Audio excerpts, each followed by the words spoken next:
Hi. So, a few of you had mentioned that you were in this group because you were done making excuses. So, I posed, what if I made a video about excuses? And a few of you said that you would like that. So, first up, I am going to tell you right now that this video is going to be tough love. It may even piss you off a little bit because it's going to hit some pain points and it's going to hit you in the gut because it's going to ask you to do some self-reflection. So if you want change in your life, you have to make a change. To make a change usually is uncomfortable, and it usually means you're getting out of your comfort zone. So I want to say I'm sorry, but I'm not sorry because I am here for you all to be your cheerleader, to be your support, but I can't do any of the work for you. And I can't push through your excuses for you. All I can do is help you identify when you're making them and give you tools to maybe identify when you're making them or know when you're about to make them or kind of try to avoid making them at all. But I can't get up off the couch and do a workout for you. I can't push food out of your hand. I mean, I can if somebody wants to pay me that much, but I'm not going to. So I want to first talk about excuses are like buttholes. Yes, I said buttholes. We all have them and they all stink. Absolutely. Excuses and results don't go together. You can't have excuses and have results. You have to do hard work. So I first off want to say each and every single one of us are absolutely 100% in control of our lives. We are responsible for everything that has happened to us and will happen to us. So that one is a hard one for people to grasp. So you can either be a victim or you can be a victor. Shit's gonna happen either way. None of us are immune to bad stuff, and the greatest success stories come from people that I promise you had it way worse than us. So if you want to Google some of the very successful people, say Oprah. She didn't have a good childhood. She had a really shitty childhood. But I mean, I would love to be Oprah. I would love to do the things that Oprah has done. Or J.K. Rowling, who wrote Harry Potter. She was divorced on the verge of suicide before she got her big break with Harry Potter. And guess what? She's one of the richest people in the world now. So failures are part of the process. And I don't want anybody to ever be scared to try because failure is your first attempt in learning. And I encourage failure. I encourage you to try different things. But after that failure, you have to keep trying. Like you don't get to give up. So we can't blame our parents for a crappy childhood. We can't blame our job that we hate. We can't blame any of the circumstances that we're currently in right now. We can't blame our spouse. We can't blame our children. We're fully in control of our lives. So this is a hard one for people to grasp. Even if you are sitting at a stoplight, not moving, and someone backs into you, it's your fault. And you're like, wait, how can it be my fault? I was sitting there. I wasn't moving. Because you drove your car there and you put yourself in that situation. So I have to tell myself a lot when I'm late for something. I used to be the biggest excuse maker. I had a half-hour commute to work and I was late almost every single day. And as I'm driving, I'm thinking of the greatest excuses that I can give to, I don't know, impress somebody, make it seem justifiable, when the cold hard truth was I didn't get my butt out of bed in time. I left with exactly a half hour to get to work. Well, I didn't account for any of the shit that could happen to me along the way. So it's my fault. I have that with my son a lot. I noticed when I first I'm a working mom, when I first had to get him up and ready and out the door, and he's being a baby or a toddler, I can't be mad at him because I didn't get up early enough. So now I take him to daycare. I have a half-hour drive to and back to work. And I make sure I have 15 minutes every single day to account for those days where he's extra grumpy and doesn't want to get on time, or there's weather and I have to deal with snow. So that's one big thing, is plan enough time. Don't give yourself exactly the amount of time because you're going to be late. And then you're going to have to come up with an excuse.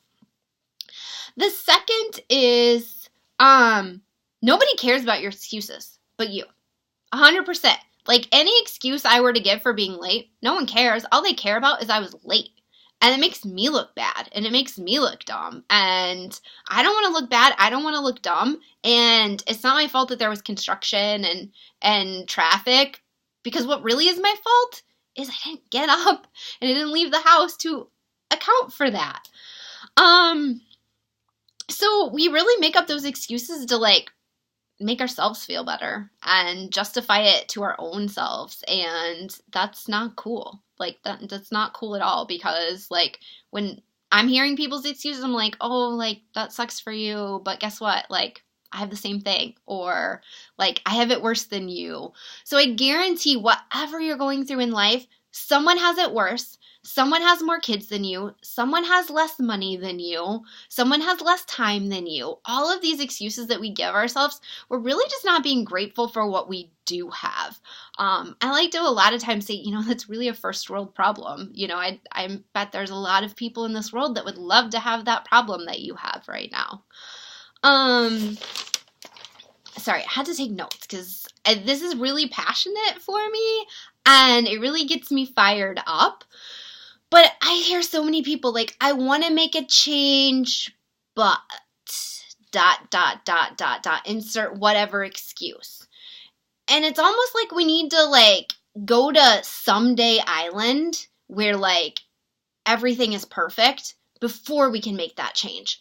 So I'd love to make a change, but I don't have enough time. So I'm going to sit over here on Someday Island and wait for someday to happen when I have that time, when I have that money, when my kids are older, when, like, life's happening to us.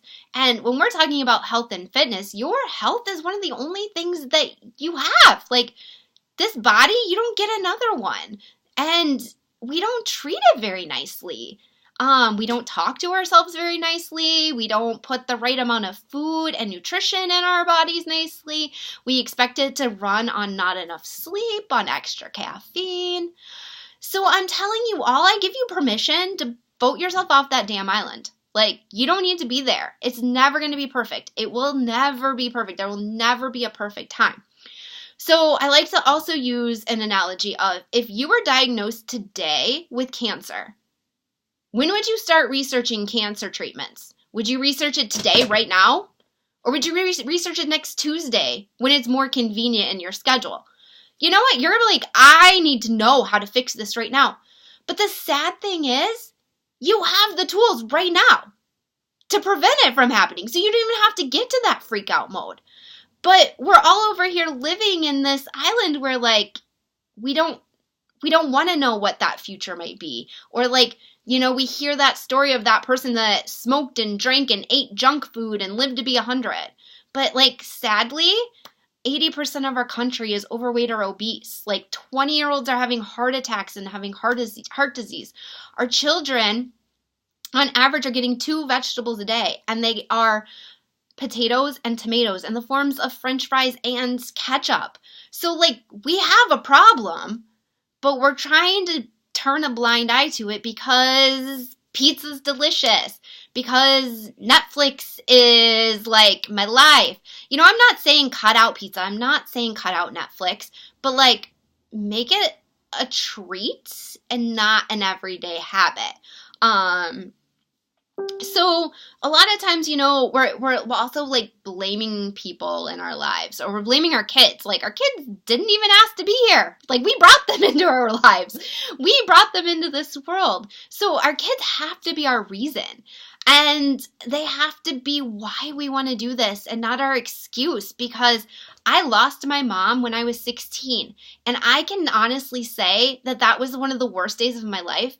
But not to sound crazy, but it was also one of the best days of my life because it got me really focused on a lot of things. And I can't say that back then.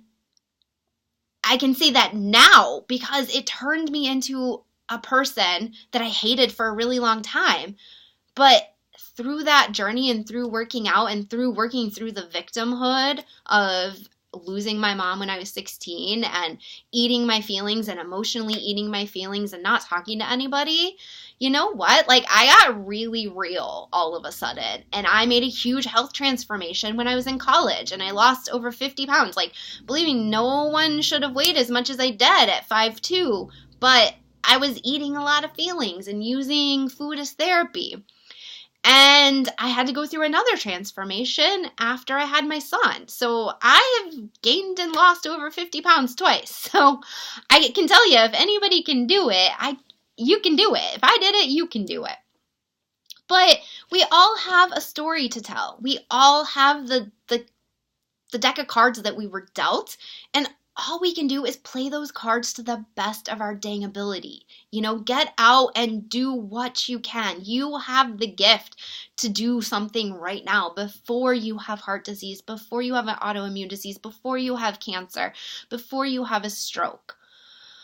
A big thing with like getting through change is having accountability partners, you know, putting some skin in the game and telling people like, hey, I'm here, I'm showing up, but like, can you help me?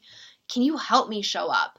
And through that, you have to be really honest. So you have to tap into your why. So why do you want change? And it can't be because I want to live a healthier life. Like, we all want to live a healthier life. You have to get really freaking specific. So for me, my mom was obese my entire life. It was embarrassing. It didn't allow her to do things that I would have liked her to do. She didn't set a good example for me for good health. So I don't want my son to have a mother who passes away when he's 16 or earlier. I don't want my son to have unhealthy habits. If you guys really get specific on your relationships with food and weight loss and living a healthy lifestyle, it goes back to childhood. So we need to teach our kids now how to live that healthy, fulfilling lifestyle. You know, we need to be practicing what we preach. And I really want to keep my child out of therapy. I don't know if that's possible. I mean, if I could be the parent that I wanted to be before I was a parent. But, you know, we have to be the example. So I work out in my living room and my son sees it and he sees that that's a lifestyle, and I don't grunt and bitch and moan about it because I want him to see, like, you know, this is just what we do. Do I love it? No. I don't, like, there are very few people that actually love working out. Like, there are parts of it I enjoy, but I also enjoy how I feel. And I can't even explain to you guys the difference because it's so hard when you aren't eating well and you aren't taking care of your body and you feel like ick. You can't even imagine what the changes in your lifestyle, how that can make you feel. You can't even imagine it because you don't have the energy to. So this could turn into a whole different video on how when we properly hydrate and give our bodies the proper nutrition so our cells can do their jobs, how much better we feel. But I don't want to go off in a huge tangent because this is already a super long video. But I want your guys' excuses to become your purpose. You have to change because, you know, make it like, you know, like I would love to change, but like, no, I would love to change and this is because of why I need to change. And you write that down and you talk to the people in your family about it. You know, your internal support system, you let them know like, hey, I need to make a change. Our family needs to make a change and this is why. And is it going to be overwhelming? Yeah. Like that's what we're here for. I'm here to help you through that process because it will be overwhelming. Will it be defeating some days? Yeah, absolutely. Like there's nothing about this that's easy. And I promise you there are plenty of quick fix diets out there, but they're not teaching you anything. They're teaching you how to get to a goal, but they're not teaching you a habit. And a lifestyle change is a habit. And you have to develop a set of skills. And how do you develop a set of skills? You work on it, you practice it. And so a healthy lifestyle is something you practice. And I say it all the time. It is a journey, not a destination. So do I have goals? Yes. But part of my goals is my action plan. And what I need to be held accountable for is my action plan. So I don't focus on like a goal of, hey, I want to lose 50 pounds by X amount of day. When I work with somebody, I focus on, hey, like we're going to take it 5 pounds at a time. And we'll work on those 5 pounds until we get to them. And then we'll work on the next 5 pounds. And then we'll work on the next 5 pounds. We have that long-term goal and we see it and we know what that vision is, but we have to take those small, tiny chunks to get to that vision. And we have to break it up to make it possible, because the word impossible, if you break it down, is I'm possible. It is all possible. We have to change our wording on how we talk about our goals and how we talk about our lifestyles, and focus on like what we gain and not what we give up. Because I preach an 80-20 lifestyle. I don't preach any restriction. I feel like you need to let yourself have a little bit of fun and flexibility in there. But with that, you have to have strong accountability to get back on track. So I'll be the first to admit, last week I was off track. I had pizza, I had alcohol, I might have had a cookie. Yeah, I did have a chocolate chip cookie. I had junk food, and I'm on this 80-day program. Those were all supposedly banned foods. But I know for me, I can't tell myself I can't have something, because then I just focus on what I can't have. I tell myself what I can have, and I know, like, hey, if I have that chocolate chip cookie, then at dinner I need to have a salad. Or I might just have a really bad off day. Mother Nature, to us women, she's a bitch. Like, she sucks. And once a month, she brings us a gift, and sometimes that gift just keeps on giving. And, sometimes you do. I mean, I try to really preach on don't use food to fuel your emotions, but I mean, the thing is, we're human, and we will, and we do, and we just have to have that accountability to get back on track. So I know I'm going off on a huge tangent, but we're all busy. Like, I work 40 hours a week for someone else I can't even say I work in public service, so I don't make anybody else any extra money. But I used to work retail, so I did. I made other people rich. But I can't be so uninspired that when I get home, I watch Netflix and I don't work on myself, and I don't work on my business growth, and I don't work on my personal growth and my physical fitness and making sure I feel good. I get fueled and inspired by what I can give to myself. My full-time job is just how I put food on the table. But you have to get really clear on prioritizing your priorities and scheduling. When you start a food journal when you want to lose weight, which I do suggest, not for tracking, just really for more of a realization of where you are. But I also tell people, take a day journal of what you do with your time. We all have 24 hours in a day. And you schedule out what is a priority. So I know when I walk in the door from work, I go and change my clothes into my workout clothes, because that's when I work out. And then that's just a habit that I formed now. So now I'm in my workout clothes, so I need to commit to that workout. And sometimes I'm in those workout clothes till 7, because I'm a mom and things happen. But I make sure that I schedule at 3:30 every single day that I have that workout. And I know today, it's 4:01 right now, and I was supposed to start working out at 3:30. So my day's going to be a little off, but this video is important, so I'm going to take some time for you. But I still have that on my list, so I still have to get it done. And I still have to make dinner and finish laundry and be a mom and take a shower. And I have plenty of time to do all of that. You know what I don't do, though? I don't sit down for 3 hours and watch Netflix. No hating on Netflix, believe me. But if you want change, you got to give something up. And, to me, I'm going to give up the thing that's not really giving me much back. I don't need to know what's happening in a series. That really isn't going to grow me and further me in life right now. It might help in social conversation, but I can come up with something else to talk about. So, what else? Sorry, I'm just reading through my notes here. A lot of us are stuck. And how do we get unstuck? We got to first step back, look at our priorities and our patterns and, what's not working for us. Being that crystal clear, spending some time in the mirror, spending some time with a blank piece of paper and just writing things down.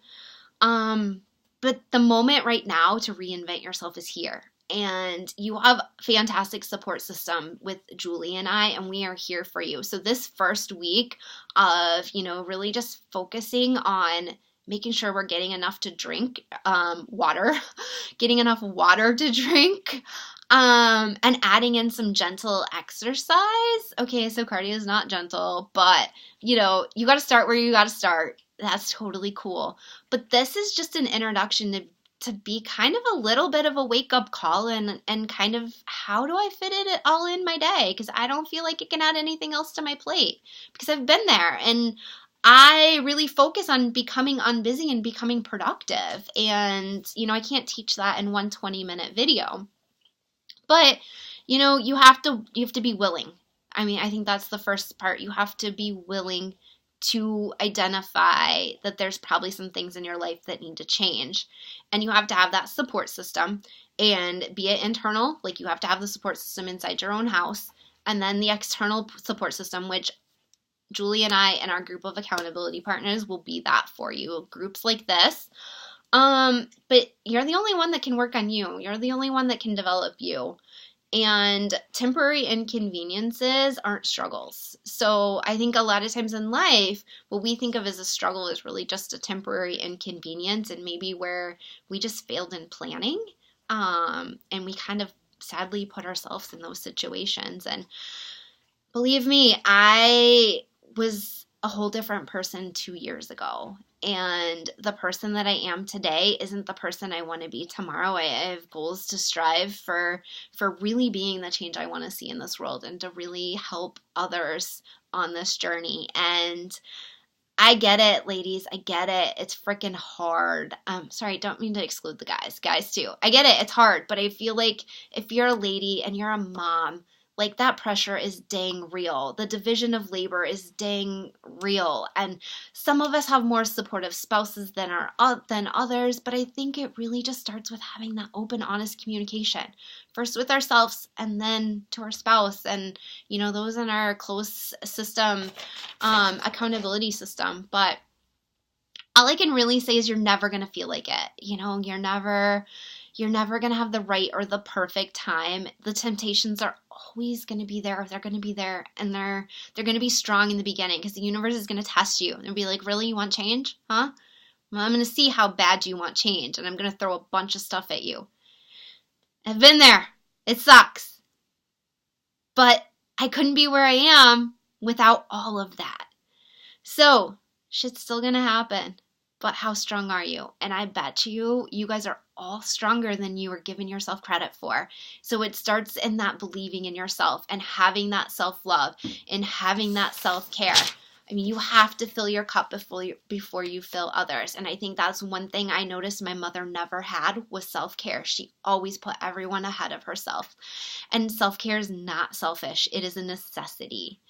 So you guys, I don't want to be harsh, but look in the mirror, get a piece of paper, start writing. How do you feel? And I can give you prompting questions to kind of start that process.